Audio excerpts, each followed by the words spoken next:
ఎఫెస్ అయిపోయింది, స్ఫురణ అయిపోయింది, పెర్గం అయిపోయింది, తుయితైర అయిపోయింది. ఈరోజు 5వ సంఘము సార్దీస్ అనే సంఘాన్ని మనం ఈరోజు చూడబోతున్నాం. సార్దీస్ యొక్క సంఘ చరిత్ర మనం తెలుసుకునేట్టున్నాం. ప్రార్థన చేస్తాం. మా మిగిలిగా ప్రేమించిన మా ప్రియమైన తండ్రి, మీ స్తోత్రాలు చెల్లిస్తూ ఉన్నాం. నీ ప్రియ కుమారుడు మా ప్రభువు రక్షకుడైన యేసు ప్రభువారి శ్రేష్టమైన స్తోత్రాలు. మరోసారి ప్రభు నీ పాదాలు పట్టుకుంటున్నాం. మరి ప్రభు యొక్క పాలలో పాల్గొనడం పూర్వం ఈరోజు మరి సార్దీస్ యొక్క సంఘ చరిత్ర మేము చూడబోతున్నాం. మరి ఈ దినాల్లో ప్రభు మరి ప్రారంభ మొదటి శతాబ్దం సంఘాలు ఒక్కొక్కటిగా మేము ధ్యానిస్తూ ఉన్నాం. ప్రభా ఇప్పుడు 4 సంఘాలు చూసాం తండ్రి. ప్రభా మరి ఎఫెసు, స్ఫురణ, పెర్గము, తుయితైర సంఘాలు ధ్యానించాం. ఈరోజు సార్దీస్ సంఘాన్ని గురించి తెలుసుకునేట్టుగా ఇవన్నీ కూడా వివాదంలో మాకు బుద్ధి కలగాలని తండ్రి మీరు రాయించి పెట్టారు. కనుక మీరే మా అందరితో మాట్లాడి మాకు కావాల్సిన వాక్కులన్నీ గురించి మహిపోతున్నాను. ఈ యొక్క సంఘముల ద్వారా ఈనాడు మా సంఘంలో బేతెల్లో కూడా క్రైస్తవ సంఘం ప్రపంచం అంతా ఉన్న క్రైస్తవ సంఘాలు కూడా నేర్చుకోవాల్సిన పాఠములు, సరిచేసిన సంగతులు ఎన్నో ఉంటున్నాయి ప్రభావ. కాబట్టి మీరే మాతో మాట్లాడండి. ఆ యొక్క దర్శనాన్ని కూడా విసులుసాడు మరుగుపరిచి మీ ప్రజలమైన మా అందరికీ కావాల్సిన వర్తమాన వాక్కులు దయచేయమని సమస్త మహిమా ఘనత మీకు ఆరోపించుకుంటూ వందనాలు చెల్లిస్తున్నాం. యేసు ప్రభువారి పరిశుద్ధమైన నామములో ప్రార్థించి వేడుకొనుచున్నాము తండ్రి. ఆమేన్. దేవుని వాక్యంలో నుండి యోహాను రాసిన ప్రకటన గ్రంథం, యోహాను రాసిన ప్రకటన గ్రంథము మొదటి అధ్యాయము 10-11 వచనాలు మనం కలిసి చదువుకుంటాము. యోహాను రాసిన ప్రకటన గ్రంథము మొదటి అధ్యాయము 10-11 వచనాలను కలిసి చదువుకుంటాం. చూడండి, బైబిల్లో చివరి పుస్తకము యోహాను రాసిన ప్రకటన మొదటి అధ్యాయము 10-11 వచనాలందరం కలిసి. ప్రభు దినమందు ఆత్మశుద్ధి ఉండగా ఘోరధ్వని గొప్ప స్వరము నీవు చూసిన పుస్తకంలో రాసి ఎఫెసు, స్ఫురణ, పెర్గము, తుయితైర, సార్దీస్, ఫిలదెల్ఫియా, లవోదికను 7 సంఘములకు పంపమని చెప్పుతున్న వెనక వింటిని. మనం గమనించామంటే భక్తుడైన యోహాను యేసు ప్రభువారి యొక్క శిష్యుడు, రొమ్మున ఆనుకున్నవాడు, యేసును ప్రేమించిన శిష్యుడని ఇతనికి పేరు ఉంది. అది మాత్రమే కాదు, యోహాను బైబిల్లో 5 పుస్తకాలు రాశాడు. మొదటి 2-3 యోహాను పత్రికలు, యోహాను సువార్త, ఆ తర్వాత ప్రకటన. 5 పుస్తకాలు రాయడమే కాకుండా మరి యేసు యొక్క శిష్యుడుగాను యేసును ప్రేమించిన వాడిగా పేరు పొందాడు. అయితే యోహాను మరి ఎందుకు పద్మాసు ద్వీపాన్ని పరవాస అయ్యాడు అనే సంగతి కూడా అక్కడే చెప్పాడు. 9వ వచనంలో దేవుని యొక్క మరి రాజ్యం గురించి ప్రకటించినందుకు గాను, దేవుని యొక్క వాక్యం చెప్పినందుకు గాను, దేవుని గురించి సాక్ష్యం ఇచ్చినందుకు గాను ఆనాటి డొమేషన్ చక్రవర్తి ఆయనను పద్మాసు ద్వీపం, మనుష్య సంచారమైన ద్వీపాన్ని తీసుకెళ్ళి అక్కడ పడవేసినప్పుడు ప్రభు దినమందు అతడు ఆత్మవశ్యంలో ఉండగా, దేవునితో సంబంధంలో ఉండగా దేవుడు ఆయా సంఘాలు సంచరించి, మొదటి శతాబ్దంలో సంఘాలు మనం చూసామంటే ఆ సంఘాలు సంచరించి ఆ సంఘాల్లో ఉన్నటువంటి లోటుపాట్లు సరి చేసుకోమని యోహాను ద్వారా ఆ సంఘానికి పత్రికలు పంపిస్తున్నాడు అన్నట్టుగా మనం జ్ఞాపకం చేసుకుంటున్నాం. అయితే ఇది రోమా సామ్రాజ్య కాలం, రోమా సామ్రాజ్యం పరిపాలిస్తున్న దినాల్లో మనం మ్యాప్లు చూసినప్పుడు ఇది ఆసియాగా మనకు కనబడుతుంది. చూడండి, మ్యాప్ మనం చూసినప్పుడు ఇది ఆసియా అనగానే ఈనాటి ఆసియా ఖండం కాదు, ఇది ఒక రాష్ట్రం. రోమా సామ్రాజ్యంలో ఇది ఒక రాష్ట్రం ఉండేది. ఈ రాష్ట్రంలో ఇవన్నీ కూడా పట్టణాలు. ఎఫెసు అంటే సంఘం కాదు, పట్టణం. కనుక స్వర్ణ అంటే సంఘం కాదు, పట్టణం. పట్టణాల పేర్లు, ఆ పట్టణాల్లో సంఘం ఉంది కాబట్టి ఎఫెసు సంఘం పిలిచారన్నమాట. అలాగన ఈ ఆసియా రాష్ట్రంలో ఉన్న 7 సంఘాలు, ఈ ప్రారంభ సంఘాలు మనకు కనపడుతున్నాయి. వాటిలో దేవుడు సంచరించి ఆ సంఘాల్లో ఉన్నటువంటి సంగతులు యోహానుకి తెలియజేస్తున్నాడు. దాంట్లో మరి కొన్ని మెప్పులంటే మెచ్చుకున్నాడు, తప్పులుంటే కూడా ఖండించాడు, దిద్దుకోమని కూడా మార్మల్స్ పొందమని హెచ్చరికలు కూడా జారీ చేశాడు. ప్రభువారు ఇచ్చినట్టుగా మనం చూస్తాం. అయితే ఈ సంఘం అనగానే ఇది ఈ చెప్పబడే పాఠాలు ఆ సంఘాలకు మాత్రమే కాదు అనే సంగతి మరోసారి మనము జ్ఞాపకం చేసుకోవాలి. ఈ సంగతులు ఆ 7 సంఘాలకే కాదు, 7 సంఘాలు ఉన్న సంగతులు ప్రపంచంలో ఉన్న ప్రతి క్రైస్తవ సంఘానికి వర్తిస్తుంది అనే విషయము మరలా ఒక్కి నొక్కాలని చెప్పడం జరుగుతుంది. కానీ ఇవి వాళ్ళకు సంబంధించినవి, ఆ సంఘానికి అనుకోకూడదు. కనుక ఆ సంఘం ఈరోజు మనం చూసామంటే ఆ సంఘంలో ఉన్న సంగతులు ప్రతి సంఘములో ఉన్నాయి, మెప్పులు ఉన్నాయి, తప్పులు కూడా ఉన్నాయి అనే సంగతి మనం గుర్తించి ఎక్కడ మన తప్పు ఉందో, ఎక్కడ లోటుపాటు ఉందో, పొరపాటు ఉందో మనం సరి చేసుకుని బ్రతకాలి అని ప్రభు కోరుతున్నాడు. ఆ రీతిగా మరి ఈ యొక్క మొదటి సంఘం మనం ఎఫెసు సంఘం చూసాము. ఎఫెసు సంఘం అన్నది ప్రేమను పోగొట్టుకున్న సంఘంగా మనం చూసాము. కనుక దాని ఎన్నో తప్పులు మోపాడు. స్ఫురణ సంఘం రెండోది, దాంట్లో ఏ తప్పు ప్రభు చెప్పలేదని మనం ధ్యానించాము. పెర్గమ సంఘం అనేది లోకముతో కలిసిపోయిన సంఘము అని పెర్గమ నుంచి మనం ధ్యానించాము. తుయితైన నాలుగో సంఘము అన్యులతో సహవాసము చేసిన సంఘము అని గత వారం మనం చూసాం. కానీ ఒక్కొక్క సంఘం యొక్క చరిత్ర, ఆ సంఘ లక్షణాలను బట్టి ఆ సంఘాలు వాళ్ళు ఎట్లా ఉన్నారో మనం చూసాం. ఎఫెసు సంఘము ఆ క్రియలు ఉన్నాయి, ఎన్నో గొప్ప మెప్పులు ఉన్నాయి, కానీ ఏం లేదంటే ఎఫెసు సంఘంలో ప్రేమ లేదు అని మనం చూసాం. ఈ దినాల్లో కూడా క్రైస్తవ సంఘం అనగానే ఒక డినామినేషన్ కాదు, ప్రపంచంలో ఉన్న ప్రతి క్రైస్తవ సంఘం. కనుక ప్రభుత్వం ఎత్తబడుతుంది సార్వత్రిక సంఘం, అదే క్రైస్తవ సంఘం. ప్రపంచంలో ప్రతి క్రైస్తవ సంఘంలో కూడా ఈనాడు ప్రేమ లోపించింది, అది సరిచేసుకోవాలని ఎఫెసు సంఘం ద్వారా మనకి ఇచ్చిన హెచ్చరిక చూస్తాం. రెండవది స్ఫురణ సంఘం ఎన్నో కష్టాలు గుండా వెళ్ళింది, ఎన్నో శ్రమలు గుండా వెళ్ళింది, అయినప్పుడు కూడా ఇంకా నమ్మకంగా ఉండి నేను నీకు జీవ కిరీటం ఇస్తాను ప్రభు ఆ సంఘాన్ని మెచ్చుకున్నాడు, కానీ ఆ సంఘానికి తప్పేమీ చెప్పలేదు అని మనం చూసాం. ఆ తర్వాత పెర్గమ సంఘం అనేది ఇది లోకముతో రాజీ పడ్డ సంఘం. లోకంతో సై అని లోకంతో రాజీ పడిపోయి ఎలా జీవించిందో, ఎన్ని తప్పులు ఉన్నాయో, ఎలాంటి బోధలు ఉన్నాయో ఆ సంఘంలో చూసాం. కనుక బిలాము బోధ, నికోదేము బోధ, ఇలాంటి బోధలు ఆ సంఘంలో లోకముతో రాజీ పడిన సంఘముగా పెర్గమ సంఘాన్ని చూసాం.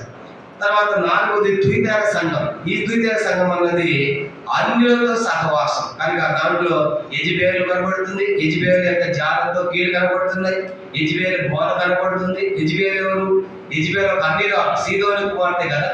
అట్లాంటి ఆమెలో ఒక ఇశ్రాయేలీయుడు కనుక మరి నాబోతు పెళ్లి చేసుకోవటము, వాళ్ళిద్దరు పుట్టిన కుమార్తె అతల్య, ఆమె యోధా రాజాని యెహోషాపాతు కుమారుడైన యెహోరాముకు భార్యగా యోధా దేశంలోకి రావటము, ఇవన్నీ కూడా అన్య జనులతో సహవాస క్రియలో ఉన్నటువంటి సంఘముగా మనకు తుయితైర కనబడుతుంది. అంటే తుయితైరలో యెజబెలు స్త్రీ ఏమీ లేదు, కానీ యెజబెలు యొక్క తత్వం ఉంది, యెజబెలు యొక్క పనులు ఉన్నాయి, యెజబెలు యొక్క కార్యాలు మనకు కనబడుతున్నాయని మనం జ్ఞాపకం చేసుకున్నాం. ఈరోజు ఐదవ సంఘం యొక్క సార్దీస్ సంఘాన్ని గురించి మనం చూడబోతున్నాం. చూడండి, సార్దీస్ సంఘం గురించి రాయబడిన భాగము ప్రకటన గ్రంథము 3వ అధ్యాయం మొదటి 6 వచనాలు ఈ సంఘాన్ని గురించి మాట్లాడాడు. చూడండి, రెవల్యూషన్ చాప్టర్ 3 ప్రకటన 3వ అధ్యాయము మొదటి 6 వచనాలు మనం చదువుకుంటాం. మార్చి ప్రకటన 3వ అధ్యాయం మొదటి 6 వచనాలు. సార్దీస్లో ఉన్న సంఘపు దూతకు ఇలాగ రాయుము, 7 నక్షత్రములను దేవుని 7 ఆత్మలను గలవాడు చెప్పు సంగతి ఏమనగా, నీ క్రియలను నీ సహనమును నేను ఎరుగుదును. ఏమనగా జీవించుచున్నావన్న పేరు మాత్రం ఉన్నది, కానీ నీవు మృతుడవే. చదవండి, నీ క్రియలు నా దేవుని ఎదుట సంపూర్ణమైన నాకు కనబడలేదు కనుక చావనన్నా మిగిలిన వాటిని పాల్గొచ్చును. నీవు ఎలా ఉపదేశం పొందితువో, ఎలా వింటువో జ్ఞాపకం చేసుకుని దాన్ని గైకొలుసు మారు మనస్సు పొందుము. నీవు జాగరూకుడివై ఉండని ఎడల నేను దొంగ వలె వచ్చేదను, ఏ గడియ నీ మీదకి వచ్చేదనో నీకు తెలియదు. అయితే తమ వస్త్రములను అభ్యంతరపరుచుకుని కొందరు సార్దీసులో నేత ఉన్నారు, వారు అర్హులు కనుక తెల్లని వస్త్రం ధరించుకుని నాతో కూడా సంచరించదు. జయించేవాడు అలాగున్న తెల్లని వస్త్రములు ధరించుకును, జీవ గ్రంథములో నుండి అతని పేరు ఎంత మాత్రం తుడిపెట్టక నా తండ్రి ఎదుటను ఆయన దూత ఎదుటను అతని పేరు ఒప్పుకొందును. సంఘంలో ఆత్మ చెబుతున్న మాట చెవిగలవాడు వినుట. ప్రభు ఈ లేఖన భాగం దీవించి మనందరితో కూడా మాట్లాడును గాక. మనం గమనించామంటే సార్దీస్ అనే సంఘాన్ని గురించి మనం చూడబోతున్నాం. ఈ సంఘాల్లో మనకి మరి ప్రకటన 1:10 ప్రకారం 5వ సంఘంగా మనకు కనబడుతుంది. మొదటిది ఎఫెసు, 2వది స్ఫురణ, 3 పెర్గము, 4 తుయితైర, 5వది సార్దీస్ సంఘంగా మనకు కనబడుతుంది. సార్దీస్ అంటే అర్థము ఎర్రనిది అని అర్థం, లేదంటే శేషము అనే అర్థం కూడా ఉంది. కనుక సార్దీస్ అంటే అర్థము ఎర్రనిది లేదా శేషము లేదంటే ఆనంద నిలయం అనే అర్థాలు సార్దీస్ అనే పేరుకి మనం చూడవచ్చు. కనుక సార్దీస్ అంటే ఎర్రనిది, శేషము, ఆనంద నిలయము అనే పేరు కూడా అర్థాలు కూడా మనకు చూస్తాము. ఇది సార్దీస్ యొక్క మీనింగ్. తర్వాత ఈ సార్దీస్ సంఘాన్ని గురించి ఒక మాటలు చెప్పాలంటే ఇది జీవమును పోగొట్టుకున్న సంఘం అని చెప్పండి. ఏం పోగొట్టుకుందంట? కనుక జీవమును పోగొట్టుకున్న సంఘం. ఎఫెసీయులో ప్రేమను పోగొట్టుకుంటే, తర్వాత రెండవ సంఘం స్ఫుర్ణయేమో ఎన్నో కష్టాలు గుండా పోయి శ్రమలు గుండా పోయి దేవుని కోసం నిలబడితే, పెర్గమ సంఘం ఏమో లోకంతో రాజీ పడితే, తుయితైన సంఘం ఏమో అన్యులతో సహవాసం చేస్తే, ఇప్పుడు ఈ యొక్క మరి సార్దీస్ సంఘము జీవమును పోగొట్టుకున్న సంఘం. చెప్పే సంఘం అంటే అది జీవాన్ని పోగొట్టుకో అంటే నువ్వు జీవించున్నావన్న పేరైతే ఉండగా నువ్వు మృతుడవి పైగా కనపడుతున్నావు, ప్రతిగంటే కనపడుతున్నావు, కానీ నువ్వు ఆత్మలో సచ్చిన వాడవు, ఆత్మలో సచ్చిన దానవు, నీలో జీవం లేదు కనుక అని ప్రభు ఈ సంఘాన్ని హెచ్చరిస్తూ ఉన్నాడు. కనుక అన్ని సంఘాల్లో మొట్టమొదట మెప్పులు చెప్పాడు, కానీ ఈ సంఘానికి అసలు మెప్పు కాదు, డైరెక్ట్ వార్నింగ్ ఇస్తున్నాడు. కనుక ఈ సంఘానికి హెచ్చరిక జారీ చేస్తున్నాడు. కనుక సార్దీస్ అనేటువంటి ఈ సంఘ చరిత్ర మనం ఆలోచించినప్పుడు ఇది కొండ చర్యల మీద కట్టబడిన పట్టణం. ఇది ఒక ఎత్తైనటువంటి పర్వతం మీద నిర్మించబడినటువంటి ఒక అందమైన పట్టణం, నగరమే సార్దీస్గా మనం చూస్తాం. మరి గమనించామంటే ఇది మరి ఈ సంఘాలన్నీ కూడా దాదాపుగా కొన్ని మైళ్ళ దూరంలోనే సమీపంగానే ఒకదానికి ఒక దగ్గరగా ఉన్నట్టు మనకు కనబడుతుంది. ఇది ఆసియా రాష్ట్రంలోనే మరి టోలమస్ అనేటువంటి ఎత్తైనటువంటి ఒక కొండ మీద కట్టబడిన నిర్మించబడిన నగరం. కనుక అది టోలములస్ అనేటువంటి పర్వతం అంట. చెప్పే పర్వతం అంటే అది టోలములస్ అనేటువంటి ఒక ఎత్తైనటువంటి కొండ చర్యల మీద 1500 మైళ్ళు, కనుక అంత మైళ్ళ ఎత్తులో కట్టబడింది ఈ పట్టణం. అంటే ఈ పట్టణానికి ఒకే దారి ఉంటుంది. కనుక కొండ మీదకి వెళ్ళాలంటే 2 రకాల దారులు ఉండవు. హైదరాబాద్ రావాలంటే మనకు చాలా ఉంటాయి రూట్లు, కానీ దీనికి వెళ్ళాలంటే కొండ చర్యల మీద కట్టబడింది కాబట్టి ఒకే దారి ఉండేది. 1500 అడుగుల ఎత్తులో ఇది కట్టబడింది కాబట్టి మరి అంత ఈజీగా జయించడం శత్రువులకి దుర్భేద్యమైన కోటగా ఉండేది. కనుక అందుకే వాళ్ళు అప్రమత్తంగా ఉన్నారు, అజాగ్రత్తగా ఉన్నారు. మాకేం పర్వాలేదులే, మేము ఎత్తైన స్థలంలో ఉన్నాం కదని అజాగ్రత్తలో ఉన్నటువంటి సంఘానికి దేవుడు హెచ్చరిస్తున్నాడు. నువ్వు జాగరూకుడుగా ఉండు, జాగ్రత్తగా ఉండు, మెలకువగా ఉండు అనేటువంటి హెచ్చరికలు ఈ సంఘానికి ఇవ్వబడినట్టుగా మనం చూస్తాం. కాబట్టి ఇది ఒకే దారి ఉంది. కనుక ఇది కొండ చర్యల మీద నిర్మించబడిన టోలములస్ అనేటువంటి పర్వతం మీదకి వెళ్ళిన తర్వాత అక్కడ విశాలమైన పీఠభూమి, ఆ యొక్క పీఠభూమి మీద నిర్మించబడినటువంటి పట్టణమే సార్దీస్ అనే సంఘాన్ని మనం చూస్తాం. సార్దీస్ అంటే సంఘాల పేర్లు కాదు, పట్టణాల పేరు. కనుక ఆ పట్టణాలు ఇది ఉంది కాబట్టి సార్దీస్లో ఉన్న సంఘము అని చెప్పబడుతుందని పదే మేము జ్ఞాపకం చేస్తున్నారు. అయితే ఆ రీతిగా ఈ యొక్క సంఘము మరి ఎత్తైనటువంటి కొండ చర్యల్లో నిర్మించబడింది కాబట్టి మరి వాళ్ళు మాకేం పర్వాలేదు అనుకున్నట్టుగా ఆనాటి ప్రజలు నిశ్చింతగా జీవిస్తున్నట్టుగా మనం చూస్తాం. అయితే ఇక్కడ ఉన్నటువంటి చరిత్ర మనం చూస్తే దీన్ని పరిపాలించిన రాజు చాలా పెద్ద ధనవంతుడు అని చరిత్రలో రాయబడింది. ఆ దినాల్లో ఈ యొక్క పట్టణాన్ని పరిపాలించిన రాజు చాలా ధనవంతుడు అంటే ఆయనకి 450 కోట్ల ధనం ఉన్నట్టుగా ఆ దినాల్లోనే, కానీ ఆ దినాల్లోనే మొదటి శతాబ్దంలోనే 450 కోట్లు అంత ధన సంపదమైన రాజుగా ఆ రాజు పేరు గంచాడు. కనుక ఆయన క్రోయినస్ అనేటువంటి ఒక పర్షియా రాజుగా ఆ పట్టణాన్ని పరిపాలించాడు. తర్వాత ఈ పట్టణం మీద యుద్ధానికి వచ్చింది కోరేష్ అనేటువంటి ఒక రాజు యుద్ధానికి వెళ్తాడు. ఈ పట్టణానికి వెళ్ళి దీన్ని ఓడిస్తాడు, జయిస్తాడు. ఆ తర్వాత ఈ పట్టణము భూకంపం వచ్చి మొత్తము ఇది నాశనం కాబడుతుంది సార్దీస్. తర్వాత మళ్ళా దీన్ని నిర్మిస్తారు. మళ్ళా దీన్ని నిర్మించింది బైబిల్లో మనకు తిబేరి కైసర్ అనేటువంటి చక్రవర్తి మనకు కనబడతాడు రోమా చక్రవర్తులు. ఆ తిబేరి కైసర్ అనేటువంటి రోమా చక్రవర్తి పాడైపోయినటువంటి నగరాన్ని, పట్టణాన్ని మళ్ళా తిరిగి పునర్నిర్మించాడు. సార్దీస్ జ్ఞాపకం చేస్తున్నాడు. చెప్పండి, సార్దీస్ అనేది 1500 అడుగుల ఎత్తులో నిర్మించబడిన పట్టణము. తర్వాత దీన్ని పరిపాలించే రాజు చాలా సంపన్నవంతుడు, ధనవంతుడు అని మనం చూస్తాము. తర్వాత ఈ పట్ట దుర్భేద్యమైన కోటగా, శత్రువులకు అందరి కోటగా, దాంట్లో అంత ఉన్నతమైన ఎత్తైన స్థలంలో ఉన్నటువంటి ఆ ప్రదేశంగా మనకు చరిత్ర మనకు కనబడుతుంది. అది మాత్రమే కాదు, కనుక ఆ దినాల్లో ఈ సార్దీస్ ఎవరు చనిపోయారనుకోండి, ఎంత ధనవంతమైన పట్టణం అంటే అది. చనిపోతే పూడ్చిపెట్టినప్పుడు జనరల్ ఏం చేస్తారు చెప్పండి? పూడ్చిపెట్టినప్పుడు జనరల్ చనిపోయిన వ్యక్తి యొక్క ఇష్ట వస్తువుల బాక్సులు పెడతా ఉంటారు. కొంచెం ఎందుకు మరి పెట్టడం, ఆయన బాగా ఇష్టం అండి పోనీలని, ఆ కళ్ళజోడు కొంతమంది, బైబిల్ కొంతమంది, ఇంకేమైనా ఇష్టపడతారు వాళ్ళు. అవి ఏం చేస్తారు, చనిపోయినప్పుడు ఆ బాక్సులు పెట్టి పంపిస్తారు. బంగారం అయితే పెట్టరు ఏమన్నాడు కనుక. కానీ ఈ సంఘం ఏంటంటే సార్దీస్లో చనిపోయినప్పుడు ఆ శవంతో పాటు బంగారం వేసేవాళ్ళంట. దేంట్లో? చనిపోయిన బాక్స్ బంగారం వేసి కూర్చోబెట్టేవాళ్ళంట. కనుక అర్థమైందా? పురాతన శాస్త్రవేత్తలు ఆ ప్రాంతం తవ్వినప్పుడు ప్రతి శవం బాక్సులు ఏం దొరికిందో వాళ్ళకి బంగారం. అంటే వాళ్ళు బంగారం వేసి కూర్చోబెట్టారంటే ఎంత ధనవంతమైన నగరం అయి ఉండాలని ఆలోచించండి. ఇది ఉన్నికి చాలా ప్రసిద్ధిగాంచింది. ఉన్ని బాగా ఉండేది అక్కడ. ఉన్ని తర్వాత బట్టలకు రంగులు వేయటం, ఇవన్నీ కూడా అక్కడే ప్రారంభమైంది. అక్కడ సార్దీస్ అని. కనుక చనిపోయిన వాళ్ళకి అట్లా బంగారం వేసి ఆ బాక్సులో కూర్చిపెట్టేవాడు. తర్వాత పట్టణంలో సిబిలి అనేటువంటి ఒక ప్రత్యేకమైన దేవత ఉండేది.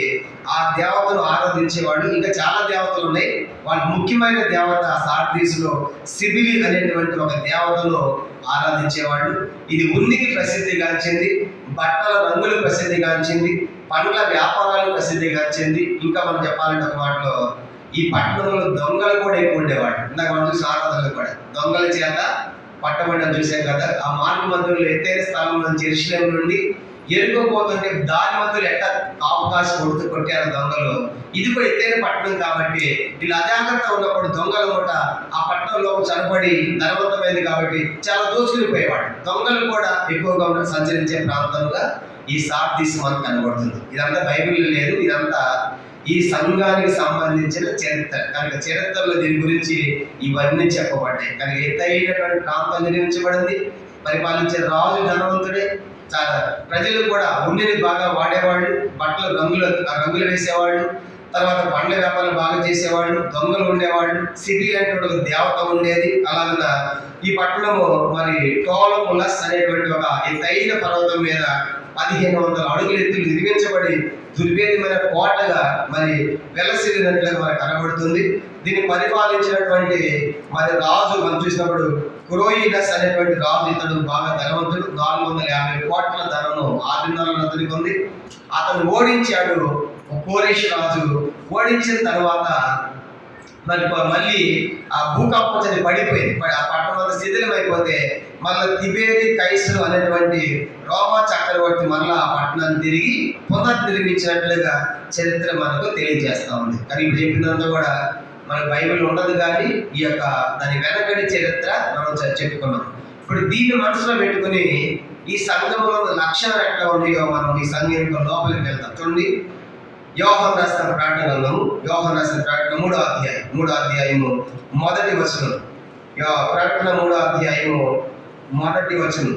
సార్దీస్లో ఉన్న సంఘపు దూతకు ఇలాగూ రాయి, 7 నక్షత్రములను దేవుని 7 ఆత్మలను కలవాడు చెప్పు సంగతులు ఏమనగా. చూసామంటే 7 నక్షత్రములు, దేవుని 7 ఆత్మలు. సేమ్ ఇదే మాట కానీ మనం గమనించమంటే 7 నక్షత్రములు అనే పదము ఎఫెసు సంఘంలో ఉపయోగించాడు. ఎఫెసు సంఘం చూడండి 2వ అధ్యాయం 1వ వచనంలో 7 నక్షత్రం తన కుడి చేత పట్టుకొని అని చూస్తాం. 7 నక్షత్రములు బైబిల్లో 7 అనగానే ఇది సంపూర్ణతను, పరిపూర్ణతను సూచిస్తా ఉంది అని మనం జ్ఞాపకం చేసుకున్నాం. 7 నక్షత్రములు, 7 కన్నులు, 7 ఆత్మలు, 7 దీపస్తంభములు, ఇవన్నీ కూడా 7 అంటే అర్థం ఏంటి? 7 సంపూర్ణము, సంపూర్ణత, పరిపూర్ణత. 1 అంటే దేవుడు ఒక్కడే, 2 అంటే సహవాసం, 3 అంటే త్రిత్వం, 4 అంటే 4 దిక్కులు, 4 సువార్తలు సార్వత్రికం, 5 అంటే కృప, 6 అంటే మానవుల సంఖ్య, 6వ దినమున మానవుడు నిర్మించబడ్డాడు, 7 అంటే దేవుడు విశ్రమించాడు, పరిపూర్ణుడు, సంపూర్ణుడు. అది సంపూర్ణం తెలియజేస్తాం. కనుక అందుకే 7 అనగానే ఆయన సంపూర్ణుడు అనే విషయం మనం గుర్తుపెట్టుకోవాలి.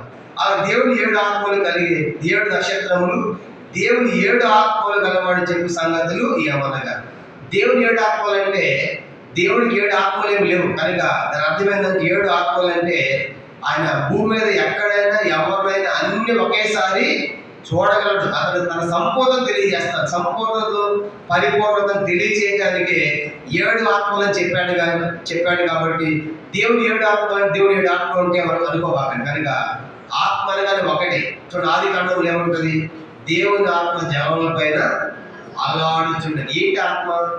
యేసును బాప్తిస్తున్నప్పుడు మత్తయి 3వ అధ్యాయంలో దేవుని ఆత్మ పౌరముల ఆయన మీదకి దిగిను అంటాడు. ఏంటి ఆత్మ? తర్వాత సువార్తలో మనం చూసామంటే పరిశుద్ధ ఆత్మ అంటాడు. ఇవన్నీ ఒకటి. అక్కడ ఆది కాండం చెప్పబడిన ఆత్మ కానీ, యేసు వారు బాప్తిస్మ సమయంలో దిగినటువంటి ఆయన పరిశుద్ధ ఆత్మ కానీ, మరి దేవుని ఆత్మ కానీ పరిశుద్ధత్వం అంతా కూడా ఒక్కటే. కనుక ఆత్మ ఒక్కడే. కనుక అయితే ఆయన సార్వభౌమ అధికారం తెలియజేస్తుంది. ఆయన అంతటా సంపూర్ణముగా ఏదైనా చూడగలడు, చేయగలని చెప్పడానికి ఆయన ఉపయోగించబడ్డాయి. కాబట్టి దేవుడు 7 ఆత్మలు ఉంటే ఏమని అనుకోవాలి. కనుక 7 ఆత్మలు కాదు.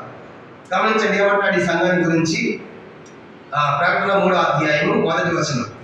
7 నక్షత్రములను దేవుని 7 ఆత్మలు గలవాడు చెప్పిన సంగతి ఏమనగా, నీ క్రియలను నేను ఎరుగుదును అన్నాడు. చెప్పండి, ఏంటంటే మొట్టమొదటిగా సంఘం గురించి నీకు క్రియలు, నీ క్రియలు నాకు తెలుసు కనుక అని అన్ని సంఘాలు మెచ్చుకున్నాడు కదా. నీ క్రియలు, నీ సహనము, నీ కష్టము, నీ ప్రేమ, నీ పరిచర్య అని అన్ని మెచ్చుకున్నట్టుగా ఈ సంఘాల గురించి ఎవరంటే నీ క్రియలు నాకు తెలుసు కనుక నీ క్రియలు కనుక నేను ఎరుగుదును. ఎట్లా ఉన్నాయంటే ఆ క్రియలు 2వ వచనం, నీ క్రియలు నా దేవుని ఎదుట సంపూర్ణంగా కనబడలేదు.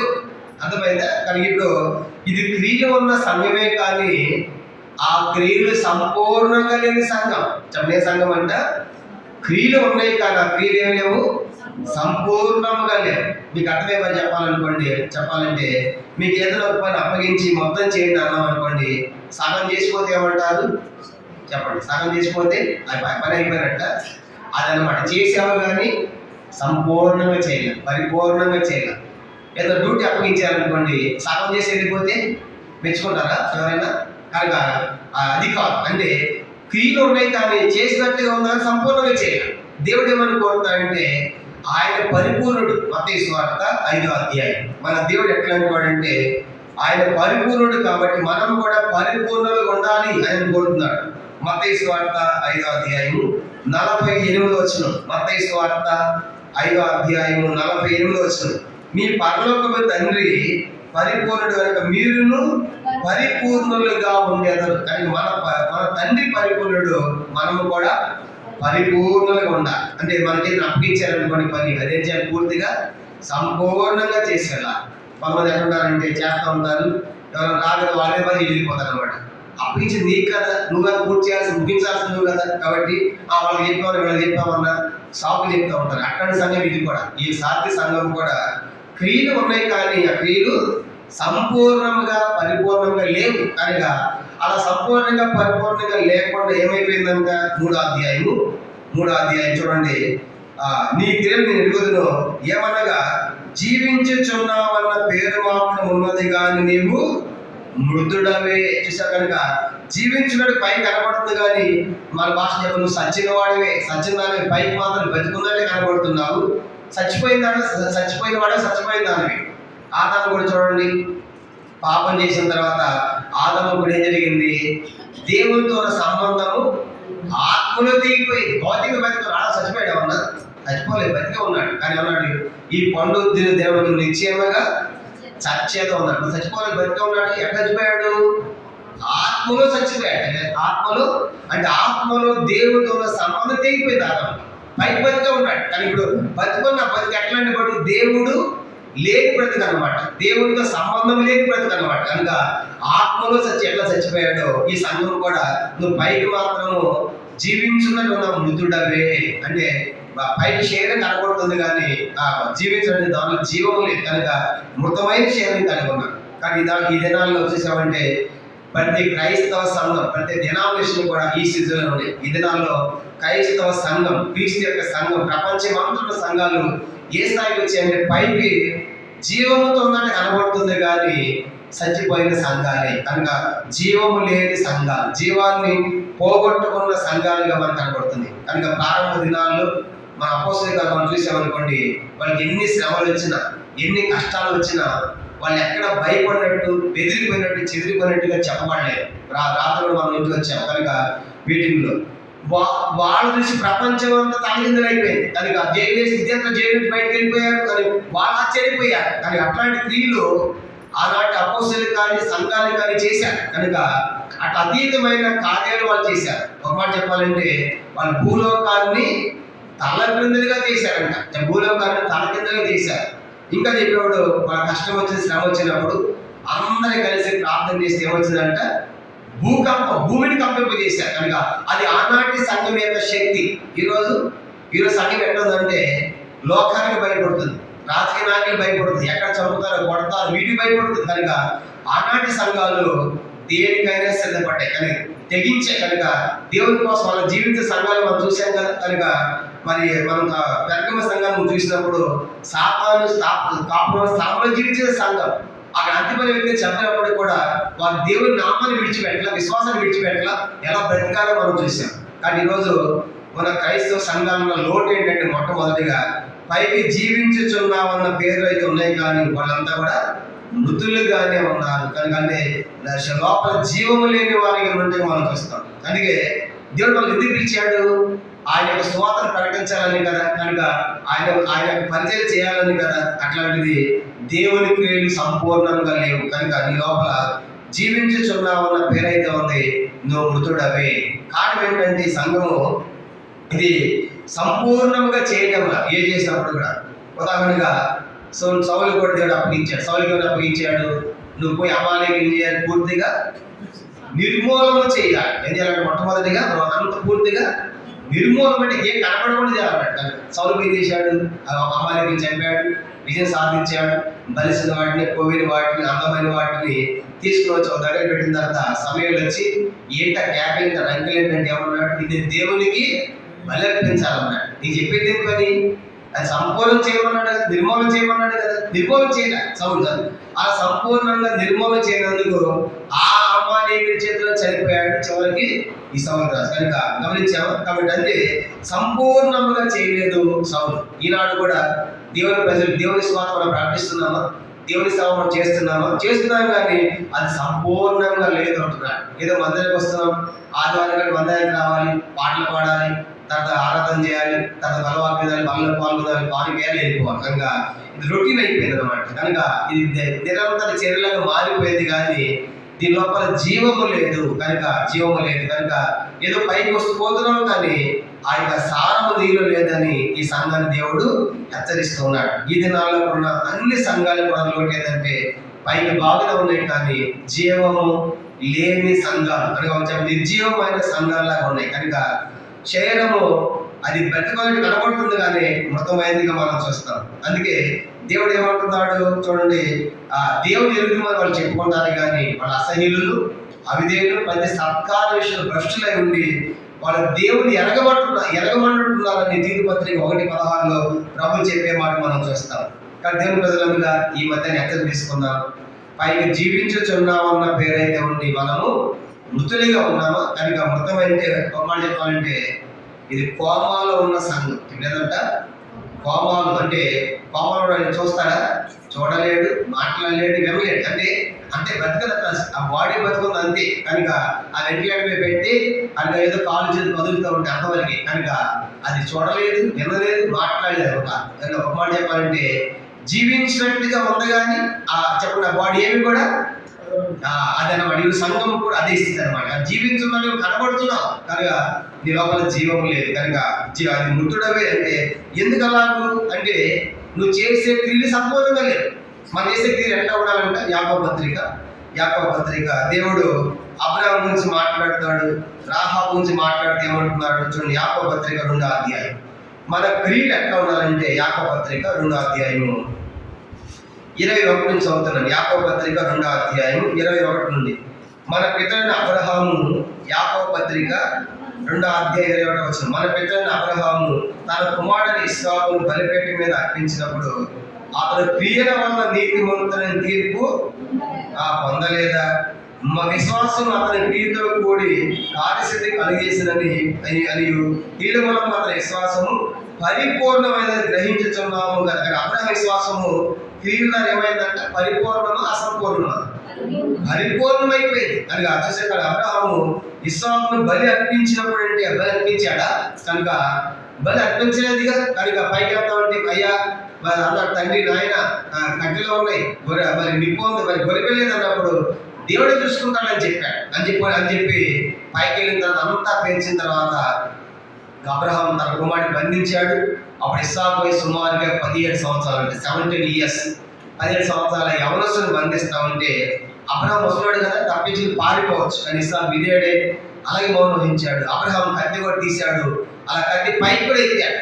ఇక దేవునితో ప్రత్యక్షం కాకపోతే కత్తి మీద పడిపోయింది, ఇస్సాకు మీద పడిపోయింది. అంటే ఒక మాట చెప్పాలంటే అబ్రహాము దేవుడు చెప్పిన పని ఎట్లా చేశాడంటే సంపూర్ణంగా చేశాడు. అదే అతని క్రియలు ఎట్లా ఉన్నాయంట? సంపూర్ణంగా ఉన్నాయి.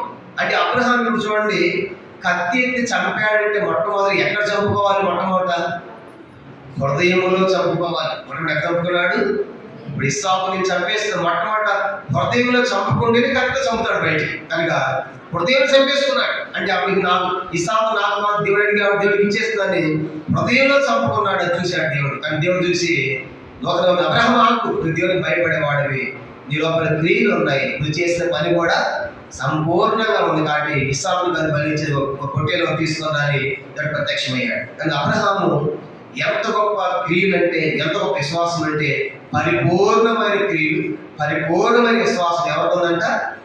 అబ్రహాములో ఉంది. అబ్రహాము, అందుకే అబ్రహాము విశ్వాసం తండ్రి అయ్యాడు. ఎందుకంటే ఒక విధంగా ఇస్సాకును బలి అర్పించినట్టే, భౌతికంగా చంపలేదు, హృదయంలో చంపుకున్నాడుగా. ఇది హృదయంలో చంపుకున్నాడు కాబట్టి అబ్రహాము దేవునికి ఇస్సాకును బలి అర్పించినట్లే, దేవుని దృష్టిలో ఇస్సాకును బలి ఇచ్చినట్లే. కానీ అబ్రహాం అందుకంటాడు కదా, నీ యొక్క విశ్వాసము 22వ వచనం, యాకోబు పత్రిక 2వ అధ్యాయం 22, క్రియ మూలముగా అతని విశ్వాసము పరిపూర్ణమైనదని గ్రహించుతున్నాము కదా. కాబట్టి అబ్రహాము దేవుని నమ్మెను, అది అతని నీతికి ఎంచబడదు, లేఖనము నెరవేర్చబడదు, మరి దేవుని స్నేహితులని అతనికి పేరు కలిగిను. గమనించమంటే అబ్రహాం ఆ రీతిగా, మరి అబ్రహాం లోపల మన క్రియలు కనబడతాయి. అబ్రహాములో క్రియలు ఉంది, రెండోది విశ్వాసము కూడా ఉంది. కనుక క్రియలు విశ్వాసము రెండు కలిగిన సంఘముగా, రెండు కలిగిన వ్యక్తి మనకు అబ్రహాం కనబడతారు. కాబట్టి మధ్యాహ్నము ఆలోచించాలి, మన జీవితాల్లో మనం కూడా మన క్రియలు సంపూర్ణంగా ఉండాలి, మనం చేసే పని సంపూర్ణంగా చేయాలి, పరిపూర్ణంగా చేయాలి, ఇష్టపూర్వకంగా చేయాలి. అందుకే దేవుని పని ఎట్లా చేయాలంట? ఎఫెసీయులకు అంటాడు కదా, దేవుని దాసులను ఎరిగి ఇష్టపూర్వకంగా సేవ చేయండి, మనస్ఫూర్తిగా సేవ చేయండి. మనం చేసేది ఇష్టపూర్వకంగా, మనస్ఫూర్తిగా, సంపూర్ణంగా మనం చేయాలని ప్రభు కోరుతున్నాడు. ఆ రీతిగా అబ్రహాములు ఏమన్నాయంట? పరిపూర్ణమైన క్రియలు, పరిపూర్ణమైన విశ్వాసం ఉంది. అది రాహాబు గురించి ఏమన్నాడు? యాకోబు 2వ అధ్యాయం, అదే యాకోబు 2వ అధ్యాయం గమనించామంటే 24 నుంచి, మనుషుడు విశ్వాసం మూలమున మాత్రమే కాక క్రియల మూలమున నీతిమంతుని ఎంచబడినని మీరు దీని వల్ల గ్రహించింది. 25, అటువంటి రాహాబు కూడా దోతలను చేర్చుకొని వేరొక మార్గంలో వారి వెలుపలికి పంపేసినప్పుడు క్రియల మూలముగా నీతిమంతురాలని ఎంచబడిన కదా. ప్రాణము లేని శరీరం ఎలా మృతమో అలాగే క్రియలు లేని విశ్వాసమును మృతం. గమనించండి, ఇప్పుడు ఆ రాహాబులో కూడా ఏమన్నాయంట? క్రియలు ఉన్నాయి. ఆ రాహాబులో కూడా ఆ వేగులు మనం చేర్చుకుని దాచిపెట్టింది, ఆయన బావిలో జమ్ము కట్టగా దాచిపెట్టింది. ఇప్పుడు ఆలోచించండి, వాళ్ళు వచ్చారు, ఎవరింటికి వచ్చారు చెప్పండి? రాహాబు ఇంటికి వచ్చారు. వచ్చి వాళ్ళు ఎక్కడికి ఏమని చెప్పింది? వాడు వచ్చి వచ్చిన మాట వార్త వచ్చి వాడు వెళ్ళి వాడు వెళ్ళిపోయారని చెప్పింది. ఒకవేళ పొరపాటు కనుక రాహాబు అబద్ధం ఆడిందని చెప్పిందని తనకు తెలిసి ఉంటే ఆ రాజు ఏం చేసేవాడు? రాహాబుని అదే కదా. కనుక నువ్వు ఈ దేశంలో ఉంటా, ఈ దేశం పుట్టింట, కానీ మనం దాచిపెడతావు అని చెప్పేసి ఇక ప్రాణ హత్య కదా ఆమెకి. కనుక అంటే ఇప్పుడు రాహాబు ఎంతగా తెగించిందంటే, నేను చనిపోయినా పర్వాలేదు, ఈ దేవుని ప్రజలు ఏం చేయాలని కాపాడాలి. అదే లోపల పరిపూర్ణమైన విశ్వాసం, అది నేనేమైపోయినా పర్వాలేదు, పరిపూర్ణమైన క్రియలు. కాబట్టి అది చేసింది. అబ్రహాం కూడా నా కుమారుడు ఇస్సాకు చనిపోయినా పర్వాలేదు, దేవునికి ఇస్తుందని ఎలా పరిపూర్ణమైన విశ్వాసం క్రియలు ఉన్నాయో, సేమ్ రాహాబులో కూడా పరిపూర్ణమైన విశ్వాసం, పరిపూర్ణమైన క్రియలు అమలు కనబడుతున్నాయి. అందుకే ఏమంటున్నాడు 26, ప్రాణము లేని శరీరము ఎలాగూ మృతమో. ఇప్పుడు శరీరం ఉందిగా, లోపల ఏమి లేదంట, ప్రాణం లేదు. ఉంచుకుంటారు ఎవరైనా? ఎంత ఇష్టమైన తల్లి అయినా, తండ్రి అయినా, అక్క అయినా, తమ్ముడు అయినా, ఇంట్లో బంధువులైనా నీకు బాగా ఇష్టం. ఇప్పుడు ఆ శరీరంలో ఏం లేదంట, ప్రాణం లేదు. ఏం చేస్తారంటే తన అన్నం ఫోన్ చేస్తారు, పూర్తి చేయడం అన్నా, కాల్ చేయడం అన్నా, నీకు ఇష్టం ఉంచుకోరాదు, ఇష్టపడం అంటే మృతం. కనుక శరీరం ప్రాణం లేనటువంటి ఆ శరీరం ఎందుకు పనికిరాదు. ఎలా మృతమో అలాగే క్రియలు లేని విశ్వాసము మృతం. కానీ ఈరోజు మనం యేసుని నమ్మేమని చెప్పుకున్నాము, కానీ మన లోపల ఏమి లేవు చెప్పండి. విశ్వాసం ఉందని చెప్పుకుంటున్నాం కానీ ఏమి లేవంట, క్రియలు లేవు. క్రియలు లేని విశ్వాసం ఏమైపోతుంది, మృతం, వ్యర్థం అన్నమాట. నీ విశ్వాసం అని చెప్పుకొని నువ్వు చేయవలసిన క్రియలు చేయకపోతే ఆ విశ్వాసం ఒట్టిదే, వ్యర్థమే. అర్థమైందా? ఆ విశ్వాసం తగినట్టే క్రియలు ఉండాలి. ఉదాహరణ మీకు అర్థమయ్యే భాష చెప్పాలంటే, ఎవరు ఒక వ్యక్తి చలిలో బాగా వణుకుతున్నాడు, చలికి అలాడిపోతున్నాడు. అమ్మ కాస్త దుప్పటి ఇవ్వమన్నాడు అనుకోండి, నీ దగ్గర 2 దుప్పట్లు కూడా ఉన్నాయి. అప్పుడు ఏం చేస్తాను, దగ్గరికి వెళ్ళి నీకోసం ప్రార్థన చేస్తాను, ఏసా నీకు మంచి దుప్పటి ఇస్తాడని చెప్పి ప్రార్థన చేసి వెళ్ళిపోయావు అనుకో, 2 దుప్పట్లు ఉండి కూడా అప్పుడు దేవుడు ఏమంటాడు, బుద్ధిహీనుడా, బుద్ధిహీనురాలా, ఇదని నీ విశ్వాసము. 2 ఉన్నాయి కదా, ఒకటి ఏం చేయాలి, ఇవ్వాల్సింది. అది కదా నీ క్రియ. కానీ ఇప్పుడు నువ్వు ప్రార్థన చేస్తే ఆడ పని చేయకుండా ప్రార్థన దేవుడికి ఇష్టమా? కానీ ప్రశ్న ఏంటంటే, అప్పుడు ప్రార్థనగా చేయవలసింది, ప్రార్థన కూడా చేయాలి. దానికంటే ముఖ్యము ఉన్నాయి కానీ ఏం చేయాలి, వెంటనే నీ యొక్క విశ్వాసమును క్రియల్లో చూపించాలి. నీ క్రియలో చూపించాలి, నీ సోదరునికి ఇవ్వాలి. ఇందాక చూసాం కదా, ఆ కొట్ట దొంగ చేత పట్టబడిన వారికి ఆ మంచి సమయంలో ఆయన బంధువా కాదు కదా. బంధువు కాకపోయినా ఆయన డబ్బు ఇచ్చాడు, ఆయన వాహనం ఇచ్చాడు, ఆయన దగ్గరికి వెళ్ళాడు, ఇది చేశాడు. కనుక అది కదా విశ్వాసం, అది కదా క్రియలు. కనుక ఎవరో తెలియకుండానే పోయి అంత గొప్పకారం చేయడం అంటే, కానీ క్రైస్తవులంగా, దేవుని ప్రజలంగా మనం ఎట్లా ఉన్నామంటే, మేము విశ్వాసం, మేము భక్తులం అని చెప్పుకుంటున్నాం, మాకే పరలోకం ఉందని చెప్పుకుంటున్నాం. ఆయన దేవుడు అంటే నీ లోపల క్రియ లేదు. అందుకే ఆ శరీరం అయితే ఉందో దాంట్లో ప్రాణం ఎట్లాగో లేదో, కనుక శరీరం కనబడుతుంది, దాని ప్రాణం లేదు ఎట్లా ఉందో, నీ లోపల విశ్వాసం ఉంది కానీ నీ లోపల క్రియలు లేకపోతే నువ్వు ఆ ప్రాణం లేని శరీరం లాంటి దానివి, కానీ జీవం లేని దానివి. కాబట్టి మధ్యలో ఆలోచించాలి, మన లోపల క్రియలు ఉంటే ఒకరోజు తల ఎత్తుకుంటాం. అందుకే ఆదికాండం 4వ అధ్యాయం కయ్యూతు అన్నాడు కదా, నువ్వు సత్క్రియ చేసిన ఏళ్ళ తల ఎత్తుకొనవు అన్నాడు. అంటే ఆయన లోపల ఏం లేవంట, సత్క్రియలు, మంచి కార్యాలు లేవు. భక్తులు అని చెప్పుకుంటున్నావు, విశ్వాసం చెప్పుకుంటున్నావు, నీ లోపల మంచి పనులు లేవు, మంచి కార్యాలు లేవు. దేవుడు వాళ్ళు ఎందుకు సృష్టించాడు?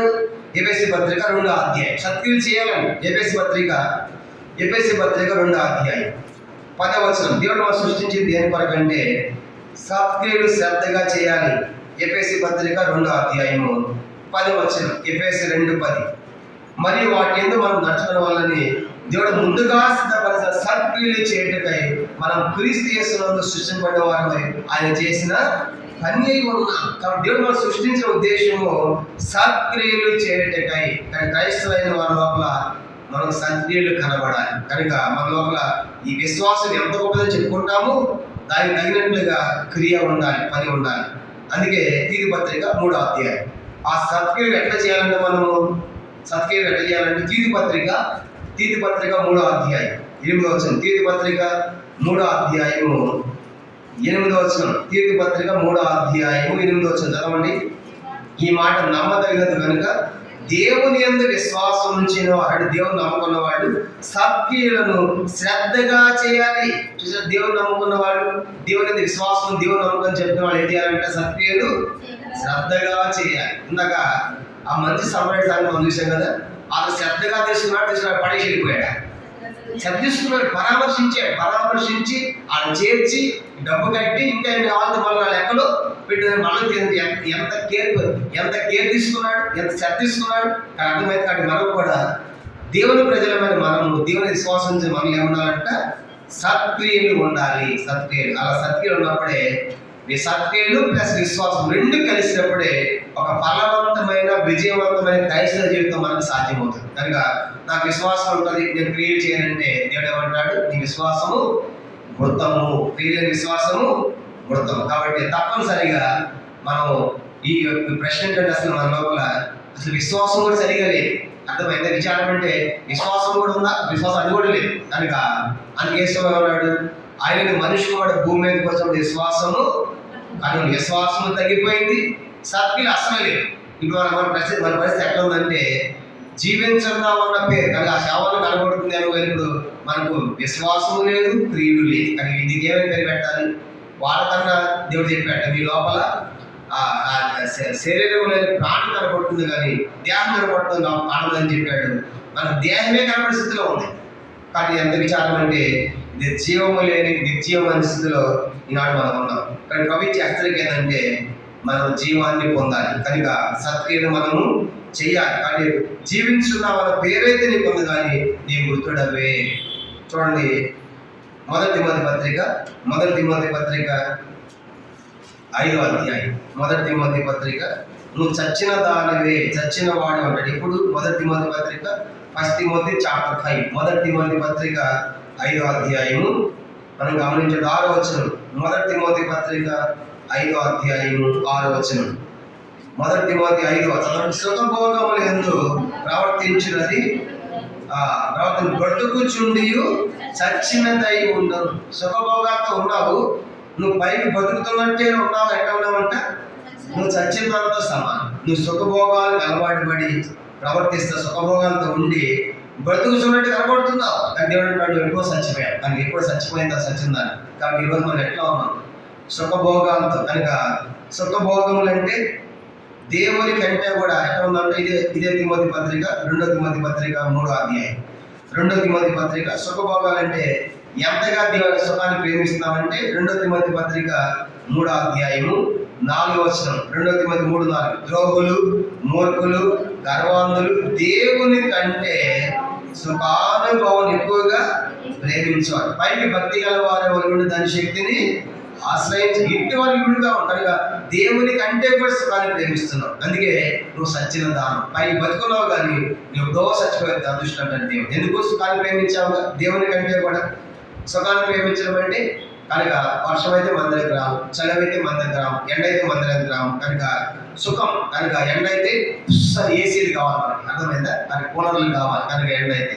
అలాగా సుఖానికి అలవాటు పడినటువంటి వారు సచ్చిన దాంతో సమానం ఉంటాడు. కానీ మధ్యాహ్నం సార్దీస్ యొక్క సంఘం స్థితి ఎట్లా ఉందంటే క్రియలు ఉన్నాయి కానీ ఆ క్రియలు సంపూర్ణంగా పరిపూర్ణంగా లేవన్నమాట. ఇచ్చిన వాళ్ళు పూర్తిగా చేయాలన్నమాట. రెండవది ఆ సంఘం ఎట్లుందంటే పైకి బతికుందంటే కొంత కానీ అసలు ఇప్పుడు చచ్చిపోయిందన్నమాట. దేవుని దృష్టిని సచ్చిన దాని లోపల జీవము లేదు. అంటే అదే జీవాన్ని పోగొట్టిన సంఘం టైటిల్ పెట్టారు, జీవాన్ని పోగొట్టుకుంది. అది దేవుడు ఏమంటున్నాడు? ప్రకటన 3వ అధ్యాయం. ప్రకటన 3వ అధ్యాయము మనం గమనించమంటే తొందర చూద్దాము. 2వ వచనం. నీ క్రియలు నా దేవుని ఎదుట సంపూర్ణమైనవిగా కనబడలేదు. కానీ నువ్వు క్రియలు ఉన్నాయి కానీ సంపూర్ణం చేయగల అంటే అరాపరా చేస్తున్నావు, సగం చేస్తున్నావు. కనుక సగం భక్తి, పైకి భక్తి అట్లా ఉందన్నమాట.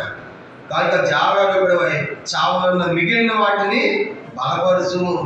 ఇంకా 3వ వచనం. నీవు ఎలా ఉపదేశం పొందితివో ఎలాగ వింటివో జ్ఞాపకం చేసుకుని దాన్ని కైపరుసు మారు మనసు పొందు అయినప్పుడు దేవుడు ఆకర్షిస్తున్నాడు.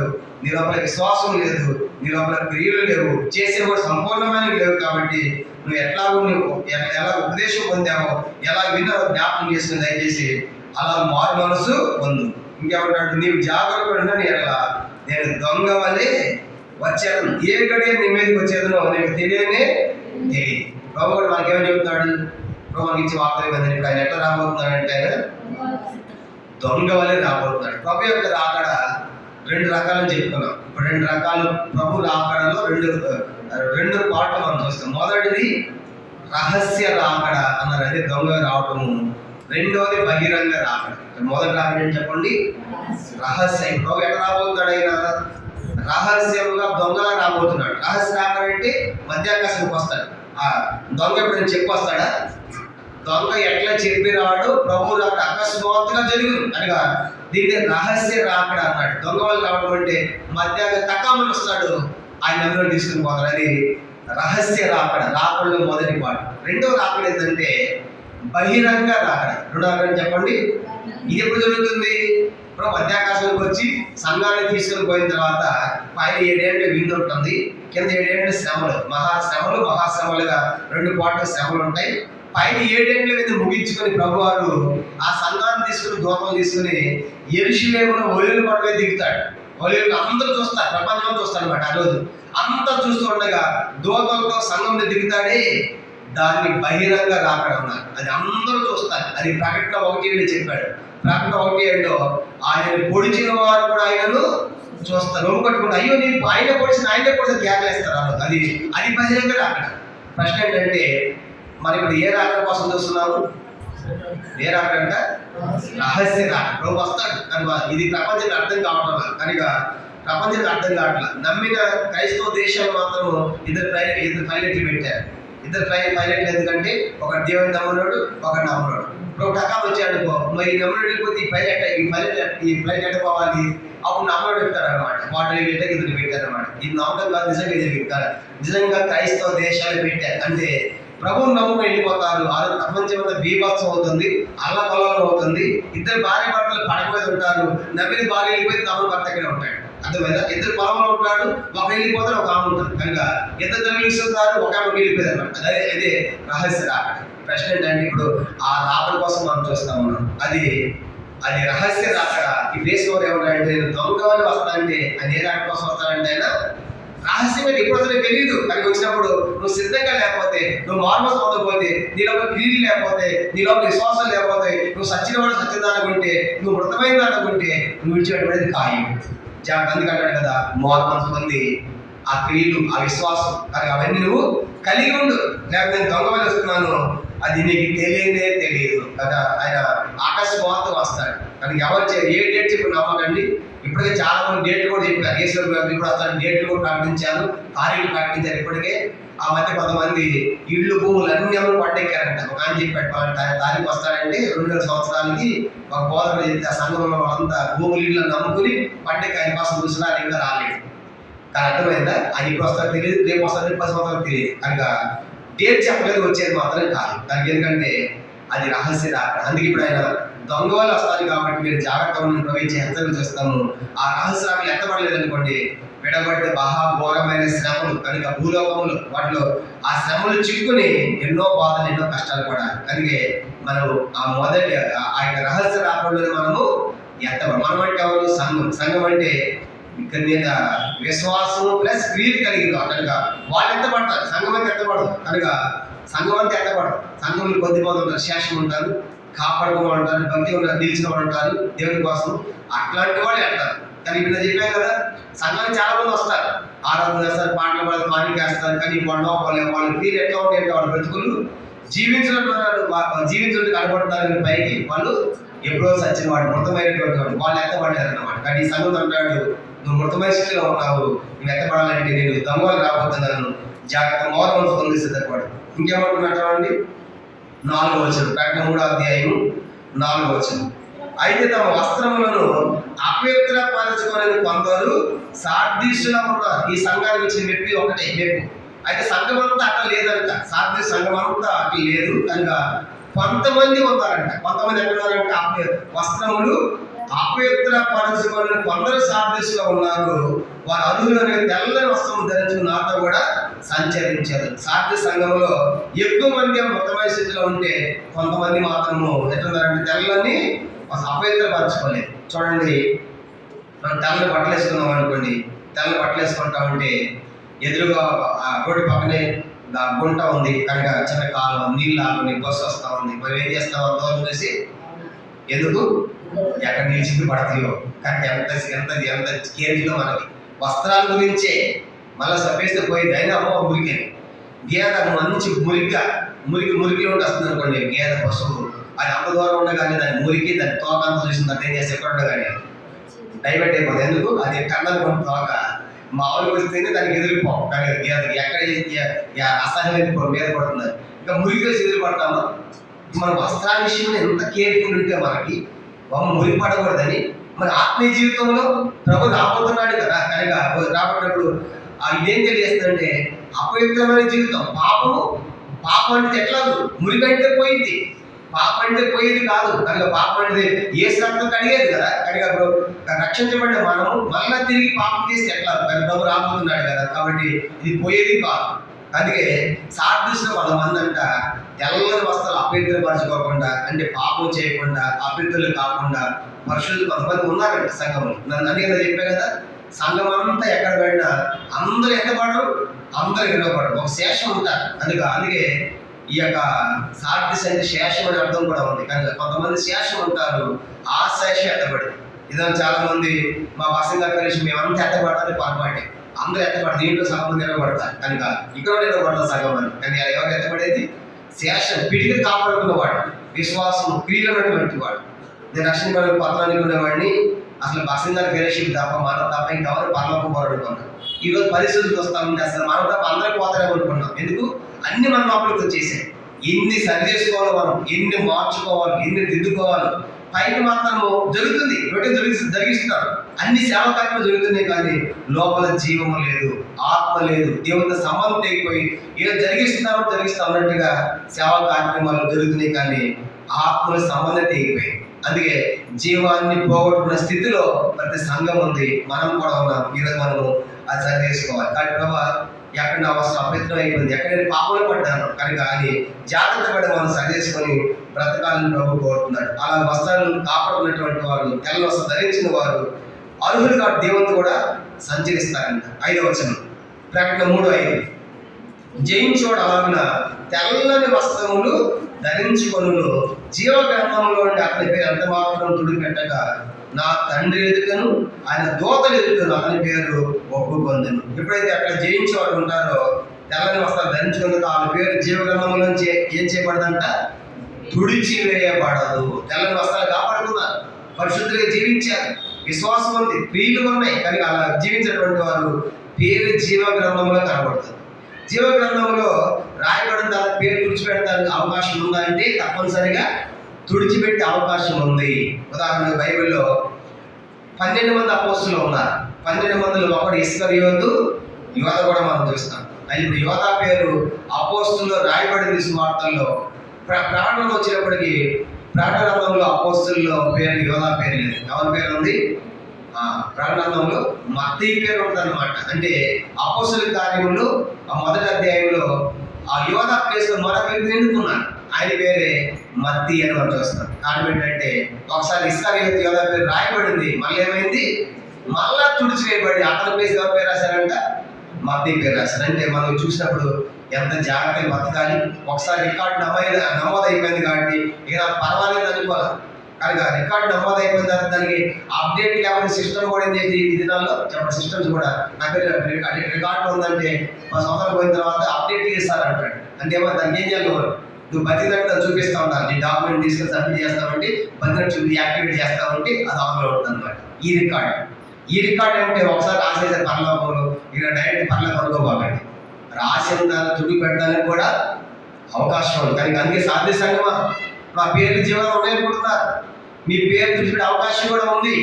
ఒకసారి మోషే ఇశ్రాయేలు పాపం చేస్తాడు, నిర్గమాకాండ 32 అధ్యాయాలు పాపం చేసినప్పుడు మోషే ఏమని ప్రార్థన చేస్తాడు? ప్రభా, నీ గ్రంథంలో నా పేరు తుడిచే దేవుడు ఏమంటాడు? నీ పేరు కాదు మోషే, ఎవడు పాపం చేసిన వాడి పేరు తీసేస్తా. నిర్గమాకాండ 32 అధ్యాయం చూడండి ఏమన్నాడు? ఎవడు పాపం చేశాడు వారి పేరు తుడిచేస్తా, నీ పేరు కాదు. నిర్గమాకాండ 32 అధ్యాయం 32వ వచనం. Exodus chapter 32:32. నిర్గమాకాండము 32 చదవండి. 32. అయ్యో, నీవు వారి పాపమును ఒకవేళ పరిహరించేదివా, లేని నీ రాసిన గ్రంథములో నుండి నా పేరు తుడిచేయమని బతిమాలుకొనిచున్నాను నేను. 33. అందుకు యెహోవా, ఎవడు నా ఎదుట పాపము చేసినో వాడి నా గ్రంథములో తుడివేసేది. అర్థమైందా? ఎవరి పేరు తుడిచేస్తాడంట? పాపము చేసిన వారి పేరు. మోషే అంటాడు, అయ్యా అడ్డుపడుతున్నాడు ఇశ్రాయేలు, అయ్యా వాళ్ళు క్షమించలేదు నా పేరు, వాళ్ళు క్షమించలేదు నా పేరు తుడిచేది, మోషే తప్పో నువ్వు పక్క జరుగు అనిగా నేను తుడిచివేసేది నీ పేరు కాదు, ఎవడు పాపం చేస్తాను వారి పేరు తుడిచివేస్తాను. ఇప్పుడు సార్దిలో కూడా అపవిత్రపరుచుకున్నారంట, అపవిత్రపరుచుకున్నారు, వాళ్ళ పేరు తుడిచివేయబడ్డాయి. అపవిత్రపరచు 100 ఉన్నారు, వాళ్ళ పేరు ఏం చేయడం? దేవుడు తుడిచి పెట్టకుండా ఏం చేస్తాడంటే పరలోకంలో పేరు చూస్తాడు. ప్రశ్న ఏంటంటే మరి జీవగ్రంథంలో పేరు లేదనుకోండి, జీవగ్రంథంలో పేరు లేకపోతే ఎక్కడ ఉంటారు వాళ్ళు? ప్రకటన 20వ అధ్యాయం చూడండి. మన పేరు జీవగ్రంథంలో లేదు అంటే మనం ఎక్కడ ఉంటామంట? ప్రకటన గ్రంథము 20వ అధ్యాయం 15వ వచనం. ప్రకటన 20వ అధ్యాయము, ప్రకటన గ్రంథము 20వ అధ్యాయం 15వ వచనం చూడండి. ఎవరి పేరైనను జీవగ్రంథములు వాయబడినట్లు కనబడని ఎడల వాడు అగ్నిలో పడవేయబడు. జీవ గ్రంథంలో పేరు లేక ఎక్కడున్నారంటే వాళ్ళు అగ్ని. ఏంటి అగ్ని? 20వ అధ్యాయము 21 చాప్టర్ 8 వర్స్ అంటాడు కదా, అది రెండవ మరణం. అగ్ని గంధంతో పడే గుండం, అదే రెండవ మరణం. అంటే నిత్య నరకం. కాబట్టి మన పేరు జీవనంలో లేకపోతే నిత్య నరకంలో మనం ఉంటాం. మరి జీవనంలో పేరుంటే ఎక్కడ ఉంటారు వాళ్ళు? 20వ అధ్యాయము 27వ వచనం, ప్రకటన 21:27 చూడండి. 21:27 గొర్రెపిల్ల యొక్క జీవ గ్రంథం మందు రాయబడిన వారే దానిలో ప్రవేశించరు. కానీ చాలండి, జీవ గ్రంథంలో పేరు రాయబడిన దానిలో పరలోకంలో ప్రవేశించే ఎవరంటే, పరలోకంలో ప్రవేశించే వాళ్ళు ఎవరంటే జీవ గ్రంథంలో పేరు రాయబడిన వారు. కానీ మధ్య ప్రశ్న ఏంటంటే, మన పేరు అసలు రాయబడిందా? రాయబడితే తుడిపెట్టే మన బ్రతుకులు ఉన్నాయా? ఆలోచించాలి. ఒకవేళ నువ్వు రాయబడలేదంటే నీ పేరు ఇక్కడ రక్షణ మార్గం పొందలేదు. కనుక నువ్వు రక్షణ మార్గం పొందకపోతే నీ పేరు అక్కడ రాయబడలేదు. నీ పేరు రాయబడింది, కానీ నీ లోపల క్రియలు సరిగా లేవు, విశ్వాసం సరిగా లేదు. అది దేవుడు ఏమనుకుంటాడు? వాళ్ళ పేర్లు తుడిచిపెట్టాలనుకుంటాడు. ప్రభా ఆ స్థితిలో నా బ్రతుకుందేమో, ప్రభా నేను పైకి బతికినట్టుకున్నాను కానీ నేను ఎప్పుడో చచ్చిపోయి ఆత్మను, ప్రార్థన లేదు, వాక్యం లేదు, భక్తి లేదు, పై విశ్వాసం చెప్పుకుంటా కానీ ఒక క్రియ కూడా లేదు నా లోపల అని ఉంటే ఈ మధ్యాహ్నం అట్లాంటి వాళ్ళని తుడిచి వేస్తాడు. ప్రభా నా బ్రతుకుండకూడదయ్యా, కాబట్టి నా లోపల విశ్వాసం చెప్పుకుంటున్నాను, దాని తగిన క్రియలు నా లోపల ఉండాలి అని మధ్య మనము తీర్మానం చేసుకోవాలి. అలా పేరు తుడిచివేసే అవకాశం కూడా ఉంది. అట్లా ఎంతో మంది పేరు తుడిచేయబడ్డాయి. బైబిల్లో పౌలుతో సేవ చేస్తున్న ఆయన దేమ అనేటువంటి వ్యక్తి 2 తిమోతి 4:9-10 వచనాల్లో ఏమని రాయబడింది? దేమ యెహోవాను సేవించేవాడు లోకంలో కలిసిపోయాడు. లోకానికి ఇప్పుడు సేవ చేసిన వాడే, దీన్ని ప్రకటించిన వాడు. చివరికి ఆ తెస్సలోని పట్టణంలో ఎన్నో నాటకశాలు జింగింగ్ టింగ్ మరి అన్నింటికి ఆకర్షించబడి లోకానికి వెళ్ళిపోయాడు. అని సేవ చేసిన వాడు. ఇప్పుడు దేమ పేరు ఎక్కడ లేదు? పరలోకంలో లేదు. ఎంత విచారం! సేవ చేసిన వాడే. యేసు శిష్యులు మొట్టమొదట 70 మంది. లోకాసువార్త 10వ అధ్యాయం మొదటి 2 వచనాల్లో, లోకాసువార్త 10వ అధ్యాయం మొదటి 2 వచనాల్లో మొట్టమొదటి ప్రారంభంలో యేసు శిష్యులు ఎంతమంది? 70 మంది. యోహాను 6వ అధ్యాయంలో యేసు ఒక మాట అన్నాడు, నా శరీరం తిని నా రక్తం తాగిన తప్ప మీరు నిత్యము మీకు ఉండదని చెప్తే, ఇది చాలా కఠినమైన మాట. ఆయన రక్తం తాగడం ఏంటి, ఆయన శరీరం తినడం ఏంటని అప్పటి నుంచి ఆయన శిష్యులు అనేకులు వెనక తీసినని రాయబడింది. అంటే 70 మందిలో మిగతా 57 మంది వెనక్కి వెళ్ళిపోయారు. ఎంతమంది మిగిలారు? 12 మంది. ఈ 57 మంది పేరు ఫస్ట్ రాశారు. ఇప్పుడు ఏమై మళ్ళీ తుడిచివేయబడ్డాయి. అర్థమైందా? దేనికోసము అంటే ఈ 57 మంది ఎందుకు వచ్చారంటే యేసు చేసే అద్భుతాలు చూసి ఆయనతో రొట్టెలు ఇస్తాడు, చేపలు ఇస్తాడని చెప్పేసి ఆహారం కోసం వచ్చారు. అందుకే యోహాను 6వ అధ్యాయంలోనే 5 రొట్టెలు చిన్న చేపలు 5 మంది పంచిపెట్టిన తర్వాత యేసు దగ్గరికి వస్తారు చాలా మంది, రాజులు చేద్దామని. అప్పుడు ఏం చేస్తాడు? తప్పించుకొని వెళ్ళిపోతాడు. వెళ్ళిపోయిన తర్వాత మళ్ళీ వెతుక్కొని వెళ్తారు యేసు దగ్గరికి. తెచ్చి అప్పుడు యేసు అంటాడు, మొక్కవాటం లేకుండా మీరు అందరూ ఎందుకు వచ్చారో నాకు తెలిసి అంటాడు. అని మీరు వచ్చింది ఆ రొట్టెల కోసమే కదా, ఆ చేపల కోసమే కదా, క్షయమైపోయి ఆహారం కోసం మీరు వచ్చారు, దానికోసం మీరు కష్టపడద్దు, అక్షయమైన నిత్యం కలిగి ఆహారం కష్టపడడానికి ప్రభు ముఖాన్ని చెప్పాడు. అంటే వాళ్ళందరూ వచ్చి దేనికోసం అంట? ఆ రొట్టెలు చేపల కోసం. ఆ 58 మంది ఆహారం కోసం వచ్చారు. పేర్లు రాయబడి తుడిచివేయబడ్డాయి. ఈ 12 మంది మాత్రం పేర్లు మాత్రం ఉన్నాయి. ఈ 12 మంది ఒకరిని ఇస్కరియోతు యోనా పేరు కూడా రాయబడింది. అతను తప్పిపోయినందుకు అతని పేరు తుడిచివేయబడి నెక్స్ట్ ఎవరు వచ్చిందంట? మత్తయి పేరు వచ్చింది. దేవుడు అన్ని ఆయన చేతిలో ఉన్నాయి. ఆయన ఎత్తగాడు, దించగాడు. సౌలును తొలగించి ఎవరు పెట్టాడు? నీకంటే ఉత్తముడు ఉన్నాడు అని సౌలు తొలగించి ఎవరు పెట్టాడు? దావీదుని పెట్టాడు. వస్తుని తొలగించి ఎవరు పెట్టాడు? ఇస్తేని పెట్టాడు. అంటే ఆయన చేతిలో ఉన్నాయి. కాబట్టి ఆయన నియమించగలడు, దించగలడు అని మనం చేస్తాం. కాబట్టి మధ్య ప్రశ్న ఏంటంటే, ప్రభు నేను ఎట్లా ఉన్నాడు నా బ్రతుకు? ఆయనకి మెచ్చినట్టుగా ఉందా? కనుక ప్రభు మన గురించి నీకు తెల్లని వస్త్రాలు ఉన్నాయి, నీలో పరిశుద్ధత ఉన్నాయి, నీలో క్రియలు ఉన్నాయని చెప్పి మన గురించి చెప్పగలిగితే ఎంత ధన్యులు మనం. కాబట్టి అలా మన గురించి దేవుడు చెప్పగలడా? ఈ మధ్య మనం ఆలోచించుకోవాలి, పరీక్షించుకోవాలి. అట్లాంటి వాళ్ళని దేవుడు ఏమంటాడంట? ముగించేద్దాం. ప్రకటన 3వ అధ్యాయము చివరి భాగం. నా తండ్రి ఎదుటను ఆయన దోతల ఎదుటను అతని పేరు ఒప్పుకొందును. యేసు అంటాడు, అయ్యా ఈయనున్నాడు మన గురించి ఆయన ఏం చేయాలి? తండ్రి ఎదుట ఒప్పుకోవాలి.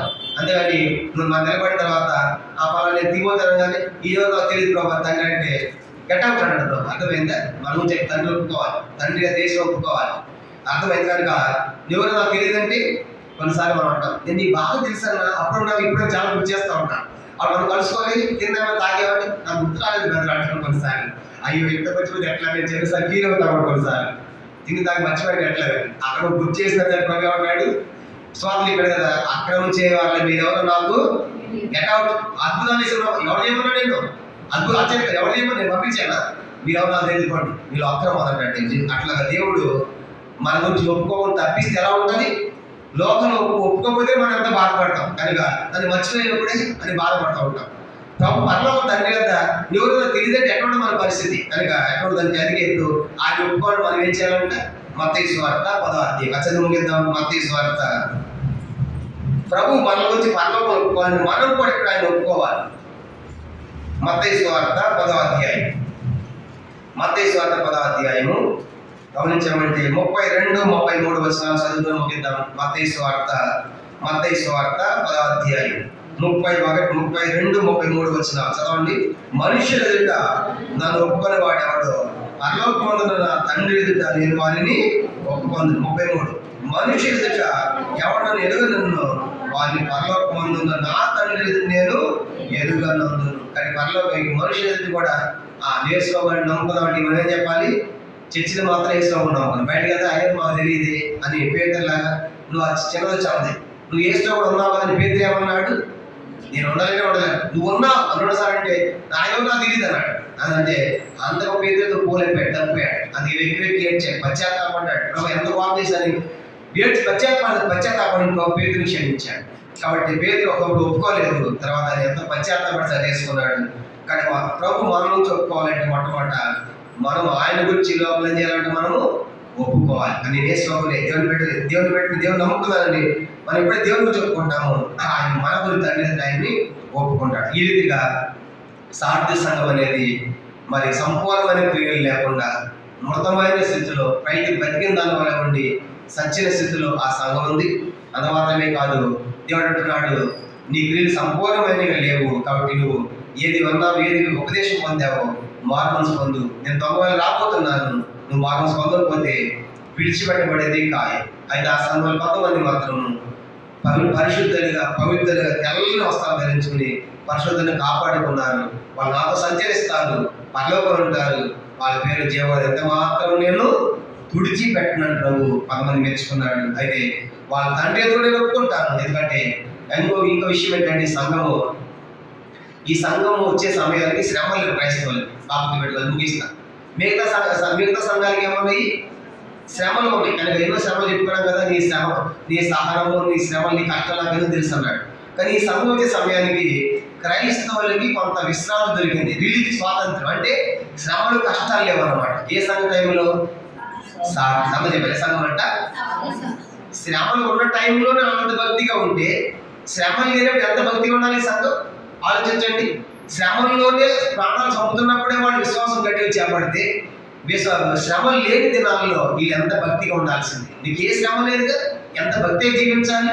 అట్లా శ్రమలు లేని దినాల్లో స్వాతంత్రం నుండి కూడా భక్తిగా జీవించిన సంఘం సాధిస్తుంది. అది విచారం. దానికి మిగతా సంఘాలకేమో అటు రోమిల ద్వారా శ్రమలు, యూదుల ద్వారా శ్రమలు, కనుక శాపం ద్వారా శ్రమలు సంఘానికి. ఈ సంఘం వచ్చే సమయానికి ఏమైందంటే పోపుల కాలం వచ్చింది. ఎవరంట? బిషప్లు అంటారు కదా, పోపులు. కనుక రోమా సామ్రాజ్యం, రోమిలు మనం చూస్తాం కదా, రోమన్ క్యాథలిక్ వారు అధికారంలోకి వచ్చిన దినాలు ఏ సంఘ టైంలో? సాధ్య సంఘ టైం. అంటే క్రైస్తవులు కొంత స్వాతంత్రం, కష్టాలు లేవు అన్నమాట. అప్పుడే మార్టిన్ లూథరు ఈ సంఘ టైంలో ఉన్నవాడు. మార్టిన్ లూథర్ ఏ సంఘ టైంలో ఉన్నవాడు? ఈ యొక్క రోమా సామ్రాజ్య టైంలో, క్షమించండి, రోమన్ క్యాథలిక్ టైంలోనే ఈ యొక్క మార్టిన్ లూథర్ ఆయన 90 తప్పులు ఒక పేపర్ మీద రాసి ఆ గోడ కనిపిస్తాడు. కనుక అతను చంపేవాడు. అట్లాంటి ఎదిరించి మీ బైబిల్లో ఉంది ఒకటి, మీరు చేసేది ఒకటి అని ఎదిరించి ఆ యొక్క రోమన్ క్యాథలిక్ బయట తీసుకొచ్చేది అదే ప్రొటెస్టెంట్. అంటే మనం అంటే ఇప్పుడు రోమన్ క్యాథలిక్ ఎవరంట? ప్రొటెస్టెంట్లు ఉద్యమం తీసుకొచ్చాడు ఆయనే. ఆ టైం అన్నమాట. అంత శ్రమ లేని టైంలో ఇది ఎంత భక్తిగా ఉండాలి సాధ్య సంఘం. కానీ ఆ విచారం ఏంటంటే ఇప్పుడు మనకు కూడా అంత శ్రమలు ఏమి లేవు. ఉన్నాయా మనకి? ఇప్పుడు నార్త్ ఇండియా అంత ఉన్నాయి. కనుక ఇప్పుడు శ్రమలు లేని టైంలో మనం ఎట్టున్నాము? సచిన స్థితిలో ఉన్నాం. శ్రమలు వస్తే అసలు పూర్తికి పోతాం. వచ్చాను కదా, నార్త్ ఇండియా ఎంతో భయంకరమైన శ్రమలు కదా, అట్లాంటి టైంలో కూడా వాళ్ళు స్వార్థ ప్రకటిస్తున్నారు. జైల్లో కేసులు బనాయించినప్పుడు కూడా జైల్లో ఉండి స్వార్థ ప్రకటిస్తున్నారు, ప్రాణాలు తెగించి సేవ చేస్తున్నారు నార్త్ ఇండియాలో.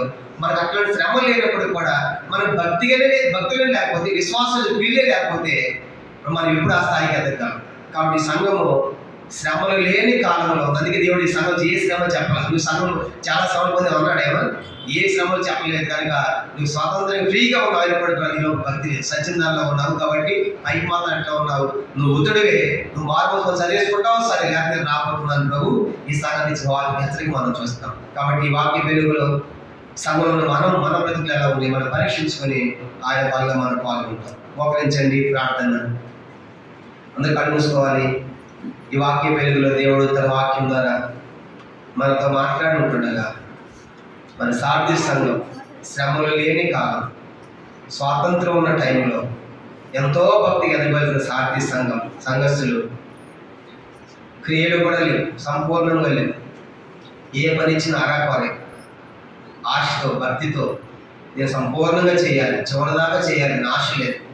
అందుకే దేవుడు అన్నాడు, నీ లోపలు నీ క్రియలు సంపూర్ణమైన నాకు కనబడలేదు. నీ కీళ్ళు నాకు తెలిసిలే, పైకే ఉన్నాయి. అందుకే పైకి బతుకున్నట్టున్నా కానీ సచ్చిన వాడు సచ్చిందా అలా ఉన్నాం మనం. కాబట్టి అపవిత్రం అయిపోయాము. అయితే మన పేరు జీవగానం తుడిచిపెట్టబడుతుంది. ఆయనతో సంచరించలేదు. తెల్లని వస్త్రాలు మనకి ఇవ్వబడు. దేవుడు మనం ఒప్పుకోడు. కాబట్టి బాబా నేను పైకి బతుకున్నట్టుగా ఉన్నాను కానీ నేను ఎప్పుడో చచ్చిపోయే ఆత్మలో విశ్వాసం చెప్పుకుంటున్నాను కానీ నాపై క్రియలు లేవు. విశ్వాసంగా దేవుని వాక్య ప్రకారం మన పనులు మనం దేవునికి ఇస్తున్నామా, చేస్తున్నామా? కాబట్టి విశ్వాసం తగినట్లుగా ఆ క్రియలు మనలో ఉన్నప్పుడే సంపూర్ణమైన పరిపూర్ణతో మనం రాగలం. కానీ మనం పరీక్షించుకొని ప్రభు యొక్క బలలో మనం పాల్గొంటాం. ప్రార్థన.